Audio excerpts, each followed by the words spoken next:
I am the master of my fate. I am the captain of my soul. I am living the dream. And I want you to live the dream, because I'm not living the dream because I'm special. I'm living the dream because I was obedient to the call of the dream. So often we spend our lives wishing and hoping and hoping and wishing and desiring things. This is what I know for sure. You don't get what you wish for. You don't even get what you hope for. You get what you believe. So what is it you believe and know to be God's dream for you? So I live in the dream. I'm living in the space of the dream, and dream's good, dream's good. The dream is greater than anything that I could have imagined. I am responsible for the choices that I make in my life. I am responsible. I am responsible. So obviously I grew up and was better able to articulate what those words really mean. And I discovered in physics class, the third law of motion in physics says, for every action, it's called Newton's law, and it says for every action, there is an equal and opposite reaction. So what does that mean? That means everything that you are putting out into the world, every action, bam, there is an equal and opposite reaction. It means no matter what you do, the energy of what you do, what you say, and most important, the energy of who you are is going out into the world, into your home, into your relationships, and that energy is always coming back to you. You are responsible for the energy that you are pulling out into the world, because that very energy, bam, is coming right back to you every single time, whether you believe it or not, because it is law. It is law. It is law that what you put out into the world is coming back. You have an intention for the thing, and that the intention is going to determine the outcome. In this Twitter tweet, mean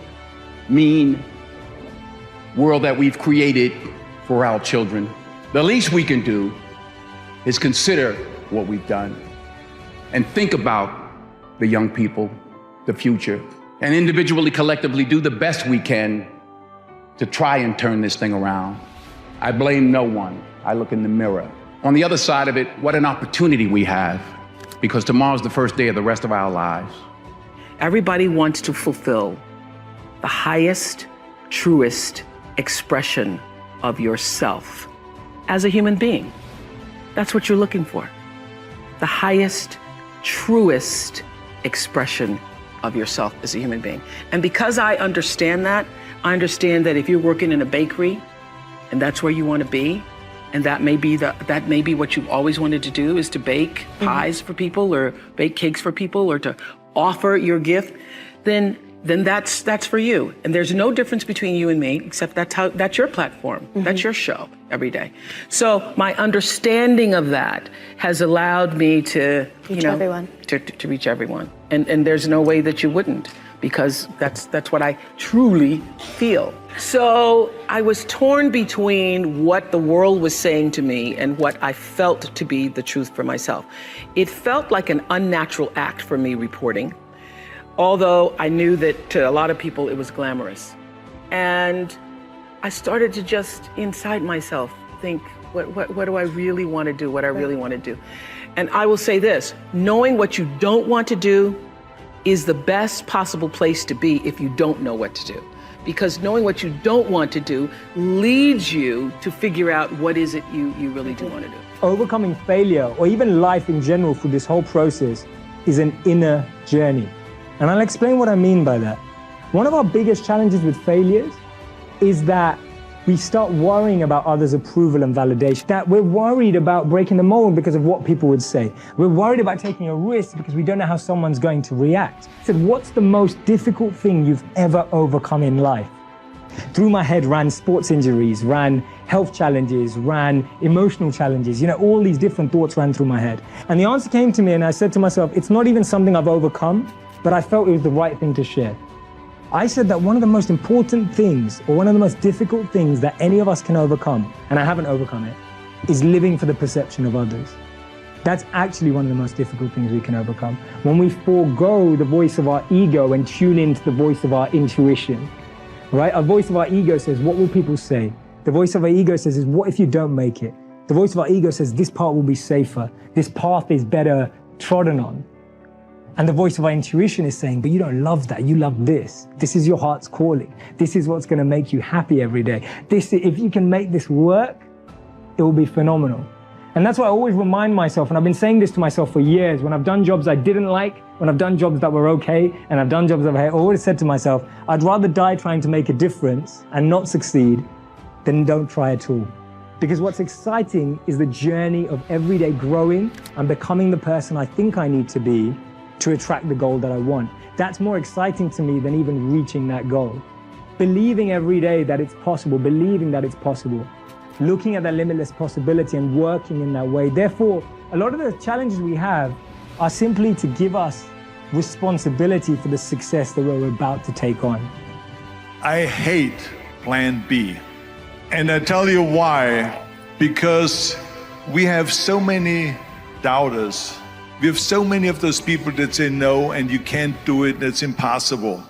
That is okay because we just turn off, as I said earlier, and we listen and we hear the no being a yes. You can't do it, you can do it, and all of that. So that is possible to do that amongst all the negative people around you. But when you start doubting yourself, that's very dangerous.